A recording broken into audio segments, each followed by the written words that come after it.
கொடிது கொடிது வறுமை கொடிது, அதனினும் கொடிது இளமையில் வறுமை. அந்த அளவுக்கு எம்ஜிஆர் அவர்கள் வறுமையினாலும் ஏழ்மையினாலும் பசி பட்டினியாலும் வதைக்கப்பட்டிருக்காருங்க.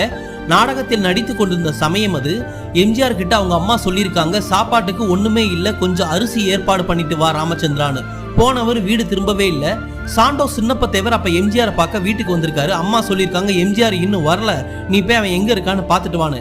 சாண்டோ சின்னப்ப தேவர் வீட்டுக்கு போயிட்டு டவுசர் பை நிறைய அரிசி, சட்டை நிறைய அரிசி எடுத்துக்கிட்டு கொஞ்சம் காய்கறி எடுத்துட்டு வந்துட்டு வீட்டுக்கு வந்தோடனே, அம்மா உங்க சேலம் முந்தானைய கொஞ்சம் கொடுங்க அப்படின்னு சொல்லியிருக்காரு. ஏன்பா? கொடுங்கம்மா அப்படின்னு சொல்லி அதுல அரிசியை கொட்டினோடனே அந்த அம்மாவுக்கு கண்ணுல இருந்து கண்ணீர் வந்துருச்சான். எம்ஜிஆர் கொஞ்ச நேரம் கழிச்சு வீட்டுக்கு வந்திருக்காரு. எதுவுமே ஏற்பாடு பண்ண முடியல. ஆனா வீட்டுல ஒலை கொதிக்குது. அப்ப சாண்டோ சின்னப்ப தேவராங்க நிக்க எம்ஜிஆர் கண்ணுல தார தாரையா கண்ணீர். அந்த ஒரு நன்றி கடனுக்காக சாண்டோ சின்னப்ப தேவர் தயாரிப்புல 26 படங்கள் நடித்து கொடுத்து சாண்டோ சின்னப்ப தேவரையும் கோடீஸ்வரராக்கி அழகு பார்த்தவர் தான் எம்ஜிஆர் அவர்கள்.